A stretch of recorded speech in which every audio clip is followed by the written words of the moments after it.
Nii, tervist. Täna on 3. oktoober 2022 ja me oleme Otepääl Reformierakonna julgeolekutuuriga. See on üks selline selle hooaja ettevõtmine, julgeoleku olukord on ärev.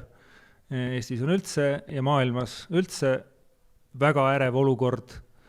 Nii et proovime ühe korraga rääkida sellest, mis maailmas toimub ja natukene ka sellest, et mida selle kõigega peale hakata.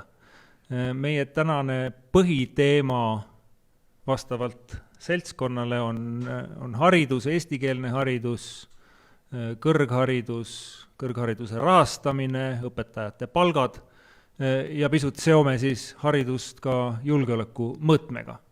Mina olen Eerik-Niiles Kross, täna siin pigem moderaator, sest haridusest tean ma väga vähe. Küll aga on meil selle eest Eesti parimad eksperdid sellel alal. Eesti kõigi aegade kõige edukam haridusminister Liina Kersna ja kõigi aegade kõige edukam Maaülikooli rektor Mait Klaassen. Aitüma uhke sissejuhatuse eest. Aitäh minu poolt ka. Et millega me siis peale hakkame? Ühtne eestikeelne haridus on selline fraas, mis on kõigile pähe kulunud, igal valimiskampaanial räägitakse sellest ja kõik erakonnad peaaegu välja arvatud mõned lubavad selle kohe kindlasti ära teha. Täna võib vist ütelda, et meie oleme tegelikult ka päris palju ära teinud, et võib-olla Liina, sa räägid, et mis otsused on nüüd sündinud eestikeelsele haridusele üleminekus ja mis hakkab saama? Ma arvan, et haridusel ja julgeolekul on väga palju sellist ühisruumi, sest hariduses me loome ühist väärtusruumi ühiskonnas ja me õpetame inimesi mõtlema, kriitiliselt mõtlema ja sellistel kriitilistel aegadel, nagu meil praegu on selline kriitilise mõtlemise oskus äärmiselt oluline. See, et inimene oskab vahet teha allikatel, kust info tuleb, kust kaudu, kes see räägib, et igal juhul haridus ja julgeolek on omavahel minu meelest väga tihedalt seotud. Mis puudutab eestikeelsele haridusele üleminekut, siis täitsa siiralt tunnistan oma naiivsust, et kui ma ministriks sain ja sellesse teemasse tõsiselt süvenesin, ma ei oleks osanud arvata, et see olukord on meil nii hull. Et meil tõesti on kohalikke omavalitsusi, kus 70% ja rohkem lapsi on käinud 9 aastat koolis ja nad ei oska elementaarsel tasemel eesti keelt. Elementaarsel tasemel. Nad ei suuda ära teha B1 eesti keele eksamit. Näiteks Sillamäel tõesti 26% venekeelsete koolide õpilastest 9. klassi lõpus tegid ära B1 tasemel eksami. 26%. Meil on veel selliseid kohalikke omavalitsusi ja ka üle-eestiliste tulemustega me nägime, et üle poolte ei tee ära neid eksameid. Ja mida see tähendab selle noore inimese jaoks? Kui ta lõpetab ära 9. klassi ja ta riigikeelt ei oska, mida see tähendab? See tähendab oluliselt vähemaid valikuid. Kuhu ta edasi õppima saab minna? Et kuhu ta edasi tööle saab minna? Millist palka ta saab? Nii et kui hariduse eesmärk üldiselt on tagada kõigile võrdsed võimalused vastavalt nendele võimetele, siis see, et meil on nii palju aastaid olnud kakskeelne haridussüsteem, on loonud ühiskonnas ebavõrdsust ja see on loonud ka sellised eraldiseisvad infoväljad inimestele, et see on hästi oluline. Nii et mis me täna oleme otsustanud, on ju see, et minu teada sel nädalal peaks valitsus kinnitama või siis lähinädalatel eestikeelsele haridusele ülemineku seaduseelnõu ja minister ja ministeeriumi ametnikud on käinud meil kultuurikomisjonis seda ka juba tutvustamas ja eesmärk on siis, et 2024 oleks alusharidus täielikult eestikeelne ja alates 2024 siis 1.–4. klass eestikeelsed ja et kogu haridussüsteem peaks olema eestikeelne 2030. Alusharidus on siis lasteaiad. Just, väga õige. See on, meenutan muide, et see protsess on ju võtnud aastakümneid. Et kui ma õigesti mäletan, siis esimene seadus, millega otsustati, et tuleb see 60-40 eestikeelne, venekeelne. Ma arvan, et see võeti vastu kas 95. aastal midagi sinna kanti ja anti 7 aastat aega ja siis lükati seda veel 7 aastat edasi ja tegelikult isegi praegu veel ei ole see ju lõplikult rakendunud, nii et see on 30-aastane protsess ja me ikka räägime sellest.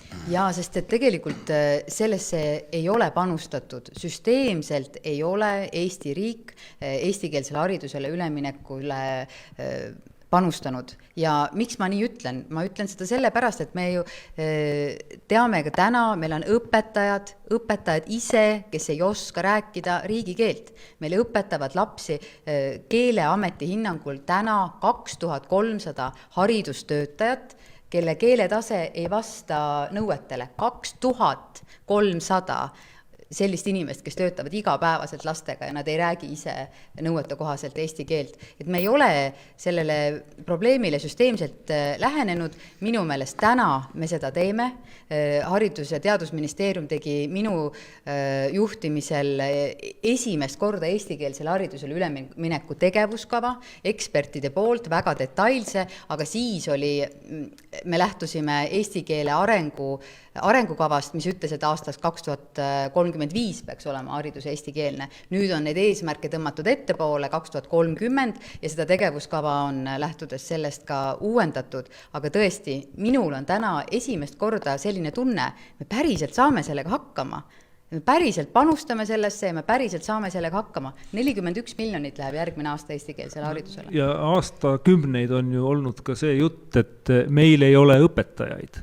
Aga mul on alati tundunud, et kas ei ole mitte nii, et meil ei ole tegelikult neid töökohti õpetajatel, et niipea kui need töökohad luua, siis tulevad ka need õpetajad, et see käib ikkagi nagu sedapidi pigem, et alustama peab sellest, et palun väga, meil on siin 1000 või need samad 2300 kohta vabaneb kohe. Ja nüüd kusjuures vabanebki, sest enne oli praktiliselt viimane otsus, mis ma jõudsin ministri ametis teha, oli see, et meil ei olnud haridustöötaja keelenõuded seotud õpetaja kvalifikatsiooni nõuetega. Nii et tegelikult võiski õpetaja, kes eesti keelt ei osanud, töötada tähtajatu lepinguga. Aga nüüd enam ei tohi. Nüüd peabki tegema nende haridustöötajatega, kelle ei ole piisaval tasemel eesti keele oskust, aastased lepingud maksimaalselt. Ja sa peadki avama konkurssi. Iga kord avad jälle konkurssi. Aga meid, kuidas see kõrghariduse poole pealt paistab, et kas või ütleme ülikoolidesse astujad, kas on vene koolidest tulijatel, peaks ju olema raskem, kas see on tuntav, see taseme vahe, kuidas see? Tegelikult vastab tõele, et väga paljudele venekeelsetest koolidest tulnutele on Eestis kõrgharidus kättesaamatu, kuna nad ei ole võimelised lihtsalt õppima eesti keeles. Ja ega me ainult eesti keeles ei õpeta, vaid ka eestikeelsetel kursustel väga palju õppetööd käib ka inglise keeles. Ja siin on see koht, kus tekivad need käärid, et venekeelses koolis õppinud noor, ta ei ole võimeline kõrgharidust omandama, ja sealt tekib tal järgmine takistus oma elus, et ta ei saa korralikku töökohta, ta ei saa korralikult areneda ja saab madalamat palka, kui ta üldse ülikooli saab tulla. Aga ma pöörduksin tagasi selle eestikeelse kooli juurde ühe väikese meeldetuletusega.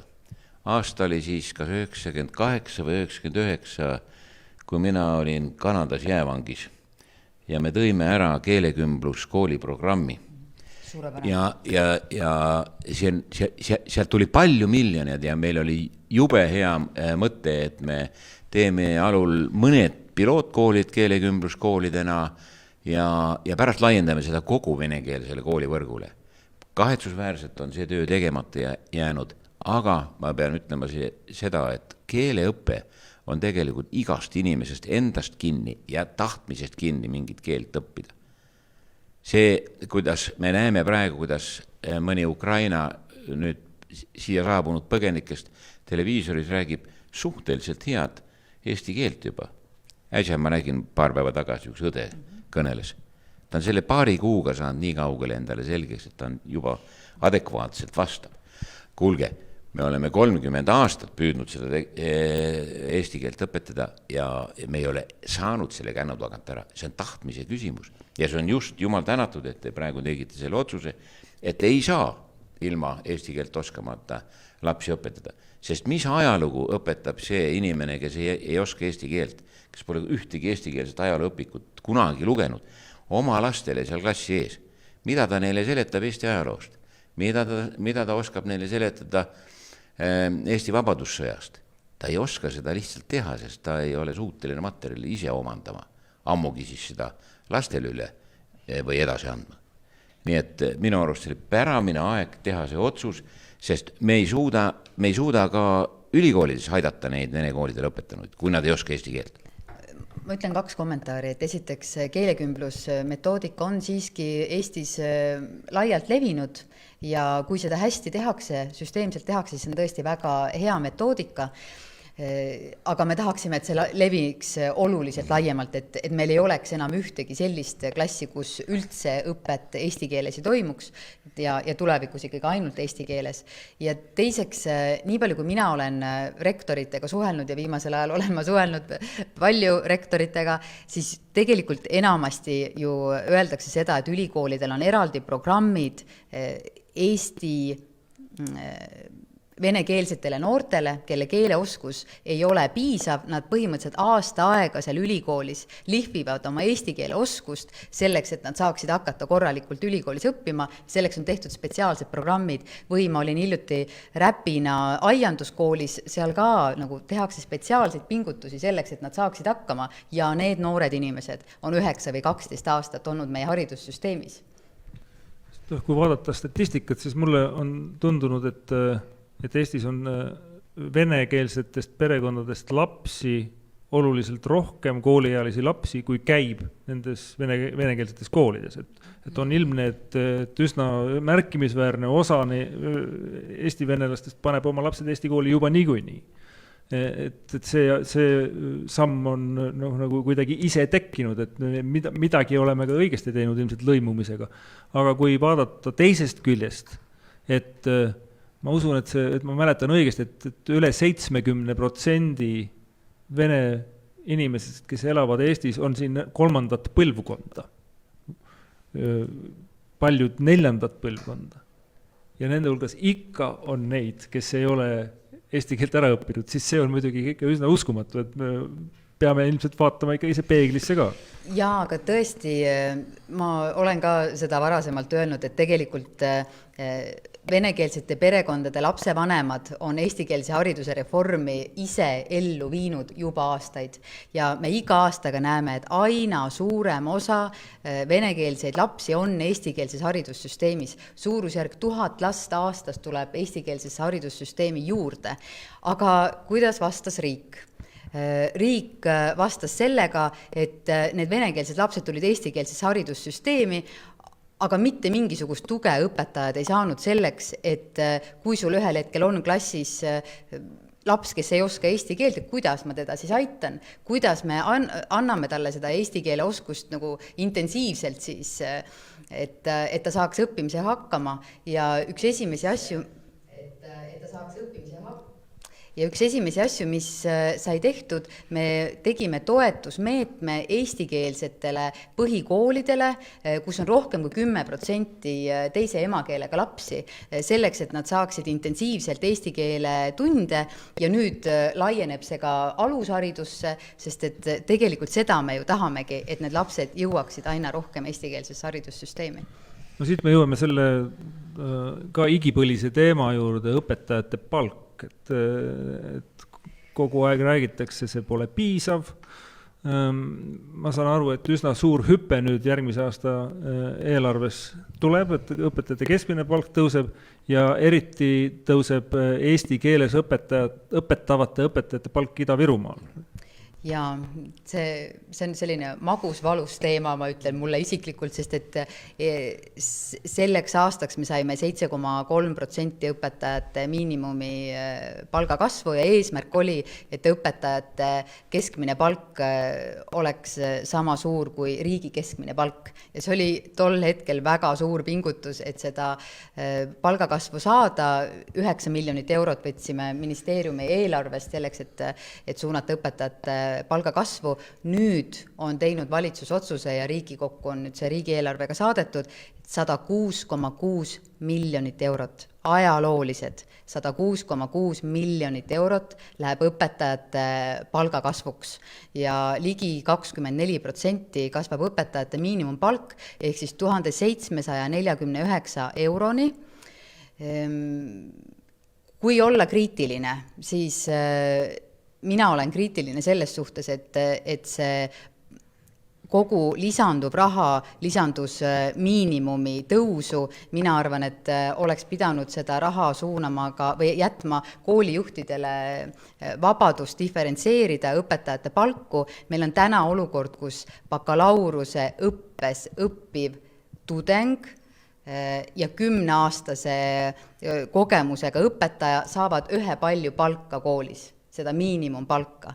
Ja minu meelest osa sellest 106,6 miljonist oleks pidanud suunama õpetajate palga diferentseerimise fondi selleks, et koolijuhid oleks saanud rohkem õpetajate palka diferentseerida. Aga see on ajalooline, see on tõesti ajalooline. Esimest korda on üle 2000 euro õpetaja keskmine palk.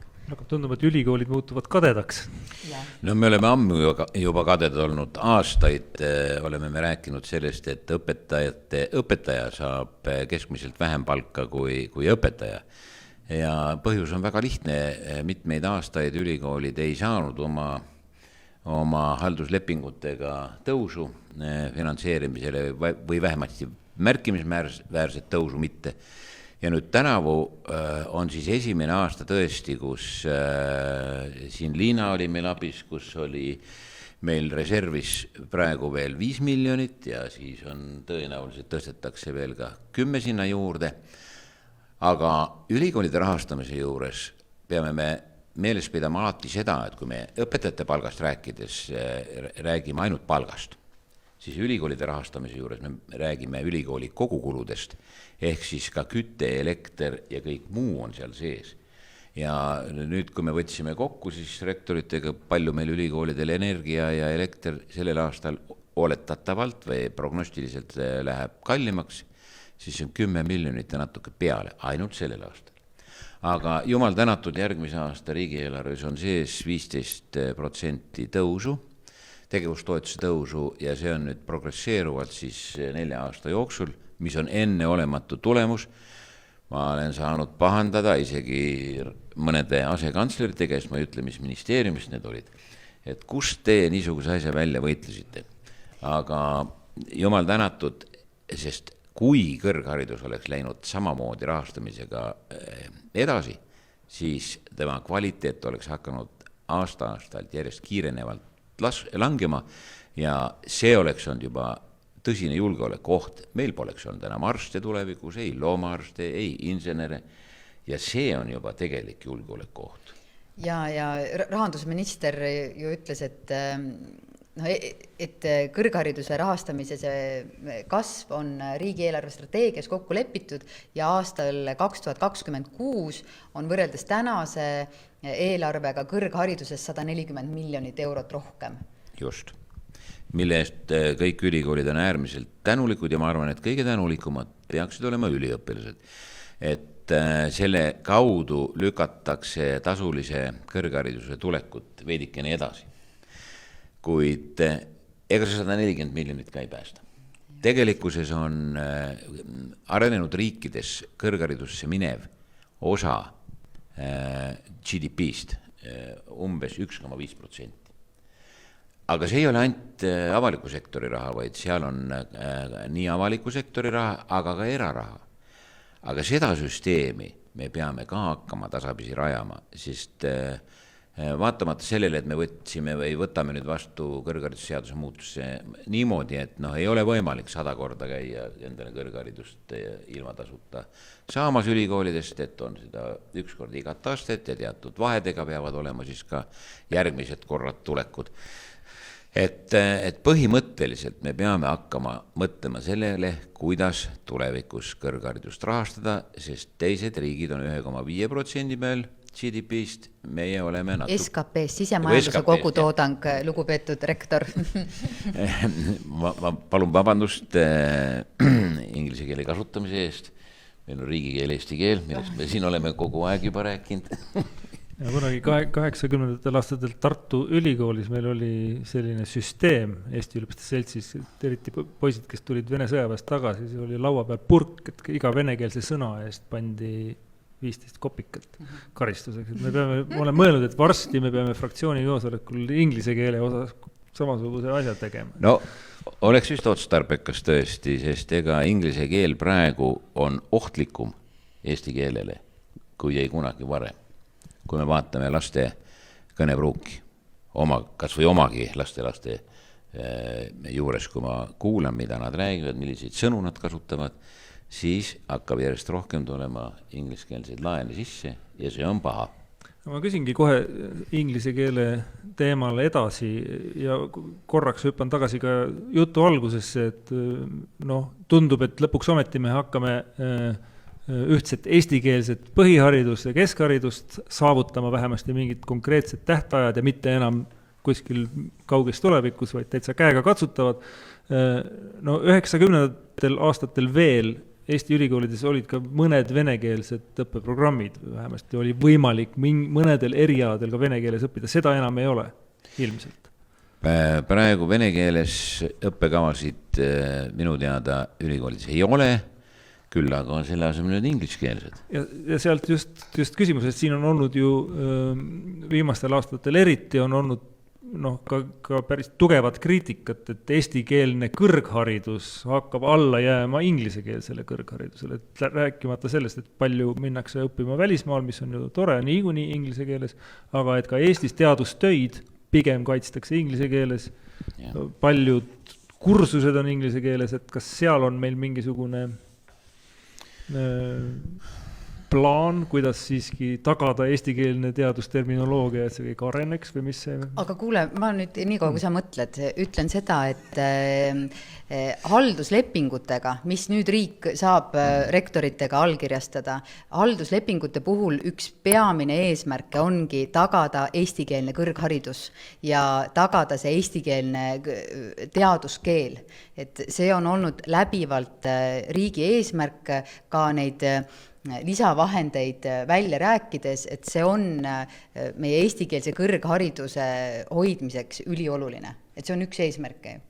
Absoluutselt õige ja halduslepingutes ongi nüüd niimoodi juba uutes kirjas, et näiteks igale ülikoolile on mingisugune eesmärk määratud, kui palju peaks olema välisüliõpilasi, kes loomulikult on ingliskeelsed ja meie ülikooli puhul on see 12, et rohkem ei ole soovitatav. Kui läheb natuke üle siia-sinna, selle peale väga ei pahandata, küll aga on seal üks punkt selgelt sees, et ingliskeelset õppekava saad avada ainult siis, kui sul on samaväärne eestikeelne õppekava olemas, mis tegelikult tagab selle sama terminiloome, mis tagab selle eesti keele kui teaduskeele arengu ja eesti kultuuri arengu läbi selle teaduskeele ja läbi taseme. Aga see käib avalik-õiguslike ülikoolide, mitte eraülikoolide, ütleme näiteks Baltic Business School võib siiski edasi pidada oma kursusi inglise keeles, ma eeldan. Jah, see käib avalik-õiguslike ülikoolide kohta, aga ma tahaksin siia lisada seda, et kui me tahame väga kõrgetasemelist kõrgharidust anda, nagu ta täna tegelikult meil Eestis on, ja ühelgi nii väiksel riigil pole nii palju häid ülikoole nagu Eestil ja kuskil ei anta nii head haridust nii väikses riigis. Aga me peame selleks kasutama maailmast kutsutud õppejõud, mis tähendab tegelikkuses seda, et me mõningaid õppeaineid loemegi inglise keeles ka eestlastele. Aga kui ma kunagi oma kadunud isalt küsisin, et kas veterinaarmeditsiini võiks õpetada ainult inglise keeles, kui meil muud võimalust ei ole. Siis mu kadunud isa ütles, et aga loomulikult, kust me need loomaarstid muidu saame? Kui me ise neid ei õpeta, siis niisuguses situatsioonis, kus tekib sõjaoht, mida me näeme väga selgelt, on spetsialisti puudumine valdkonnas, eelkõige meditsiinis, veterinaarmeditsiinis, sest veterinaarmeditsiini ei ravi loomi, ta hoiab inimesed tervena, et toit oleks terve. Eelkõige tema ülesanne on see, et põhimõtteliselt nendes valdkondades meil peab olema oma keelne haridus ja omas riigis antav haridus, sest meie kodanikud ei põgene. Nemad jäävad ka siis, kui on kriitiline situatsioon siia. Aga kui on teise võõrriigi kodanik, ta läheb ära. Ta läheb sinna, kus ei ole sõda või ohtu. Aga kui rääkida nüüd julgeoleku mõõtmest ja eesti keele areng ja säilimine on ka julgeoleku küsimus muidugi, siis mulle siiski tundub, et oht, et nüüd üliõpilased, kes muuhulgas ka on võimelised inglisekeelseid loenguid kuulama ja inglisekeelseid artikleid kirjutama ja kui nad tahavad maailmas olla konkurentsivõimelised, nad peavad niikuinii selleks võimelised olema, et nende puhul see oht, et nad unustavad eesti keele ära või seda enam ei kasuta, on oluliselt väiksem kui see probleem, et meil on tuhandeid venekeelseid õpilasi, kes eesti keelt ei oska. Vastab tõele ja minu imestus ei kao mitte kuskile, et ma jätkuvalt imestan seda, kuidas 30 aastat või rohkem siin elanud inimene ei ole võimeline eesti keelt selgeks õppima.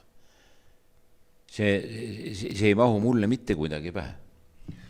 Ja siit tuleb veel kord see julgeoleku mõõde, et nüüd Ukraina sõja ajal on jälle see ju teravalt päevakorras, et kuidas suhtutakse, kuidas Eesti inimesed suhtuvad toimuvasse, räägitakse sellest, et Eesti venelased on paljus venekeelses inforuumis ja muidugi kui nad ei saa eestikeelsest informatsioonist aru, siis kus neil mujal olla on. Aga praegu uuringud ilmselt jälle näitavad, et seal ikkagi see vahe on vahel. Et suhtumine NATO-sse on erinev, meil on vahe rahvuste vahel, Eestis elavate rahvuste vahel, Euroopa Liitu võib-olla vähem, aga ma ei tea, kas keegi on üldse julgenud uurida, mis tegelikult on suhtumise vahe Ukrainas toimuvasse eestlaste ja venelaste vahel. Ma kardan, et see on suhteliselt märgatav. Ma olles ise ka Kaitseväe Akadeemia nõunike-kogu liige, pean ütlema, et seal tehakse erinevaid taolisi uuringuid ja kui me nende õppekavasid ette valmistame, siis me alati arvestame ka seda, et sinna tulevad enamuses eestikeelsed kutsealused, aga tulevad ka venekeelsed kutsealused ja nad peavad saama seal selgeks nii eesti keele kui ka eesti meele. Ja seal me vähendame juba veel kord seda julgeolekuohtu, aga põhimõtteliselt on sul õigus, et need uuringud on meil veel tegelikult kõik ees, mis näitavad või näitaksid meile siis, missugune on meelsus siis Ukrainas saabunud muukeelsetel inimestel ja siin elavatel muukeelsetel inimestel. Seal on selge diferents, ma millegi pärast arvan seda juba ette. Ja kui me nüüd räägime siis sellest ühtsest eestikeelsest haridusest, siis see ei tähenda mitte ainult keelt, vaid ikkagi ka programmi. Et me mitte ei kavatse hakata nüüd mingisugust teistsugust venekeelset programmi tõlkima eesti keelde ja siis seda õpetama, vaid me õpetame ikkagi valdavas osas ühte ja seda sama asja sõltumata tema kodusest keelest. Tegelikult eks praegu ka õppe, mis toimub eestikeelsetes koolides ja venekeelsetes koolides, käib ühe õppekava alusel. Et see sisu peaks olema ikkagi sama. Ja tegelikult esimest korda me algatasime ministeeriumis venekeelsete koolide suhtes järelevalve. Et käidi väga põhjalikult tutvumas 12 venekeelse kooli tegevusega, külastati tunde, vaadati, et mis seal toimub ja need tulemused, mis ma omal ajal ministrina, need esmased tulemused sain, need olid väga hirmutavad tegelikult. Ma saan aru, et aasta alguses tuleb selline üldine järelevalve raport nende koolide kohta, aga seda ei olnud varem tehtud, et see oli nagu kinnine süsteem. Ja nüüd on plaan seda järelevalvet ja nõustamist teha siis süsteemselt nüüd selle ülemineku kontekstis. Aga me tõesti ei tea, mida seal tegelikult on õpetatud. Sisuliselt peaks olema ikkagi Eesti õppekava järgi. Nüüd me siiski teame natukene. Nüüd me natukene teame. Aga see ei ole veel avalik. Ei, see ei ole aga veel kas avalik. Sa paljastad mingi saladuse, kui sa vastad küsimusele, et kas vastab tõele, mida ju ikka aeg-ajalt räägitakse, et mitmed vene koolid kasutavad või on kasutanud Venemaal trükitud õpikuid? Näiteks ajaloo õpetamisel või mõnel muul humanitaarsel alal. See kindlasti ei ole valdav. See kindlasti ei ole venekeelsetes koolides valdav. Selliseid juhtumeid on olnud, nende peale on reageeritud, aga see ei ole valdav olnud venekeelsetes koolides ja seda, usun, ütleb ka järelevalve. Minu arvates... Pettumus või? Kergendus tegelikult. Ma arvan ka, et see on kergendus. Aga siiski neid juhtumeid on, et seegi on juba probleem. Ma arvan, et sellega peaks väga kiiresti ja tugevalt tegelema, aga millega peaks veel tegelema eelkõige venekeelsetes koolides on meie sama kodanikuõpetus. Et me peame kasvatama tegelikult koolis ikkagi kodanikke ja võib-olla meil oleks ka aeg ja ka põhjus natukene rohkem tähelepanu pöörata noorteorganisatsioonidele, et noorkotkad ja kodutütred saaksid ka võib-olla veidikene rohkem hoogu juurde. Sina, Liina, tead Antsla olukorda ju väga hästi minu arust ja mina olen iga 24. veebruari hommikul käinud seal isamaalist kõnet pidamas ja mul on tõsiselt hea meel näha, et igal aastal lisandub sinna rohkem noorkotkaid ja kodutütreid ja naiskodukaitsi. Ma olin täna Rõuge koolijuhi töövari ja seal just räägiti, et nädalavahetusel lähevad poisid ja tüdrukud Nursipallu laskeharjutusi tegema. No see on see aeg, kui me tegelikult oma kodanikke kasvatame. Me saame seda teha kas siis lasteaias, algkoolis, põhikoolis või gümnaasiumis. Kui nad jõuavad ülikooli, siis nad on välja kujunenud inimesed juba ja siis on neid ümber veenda juba väga raske. Aga me peame põhitähelepanu pöörama tegelikult madalamatele kooliastmetele ja sealt me saame kasvatada selliseid kodanikke, kes teavad, mida nad peavad tegema selleks, et hoida iseennast ja hoida oma riiki ja viia miinimumini igasugused siis julgeolekuohud. Ja julgeolekuoht ei ole mitte ainult sõjaline, aga julgeolekuoht on ka see, kui sul kõht tühjaks jääb ja sul midagi süüa ei ole ja sa ei oska seda teha või on sul julgeolekuohuna näiteks meditsiiniteenuse puudumine või mida taolist.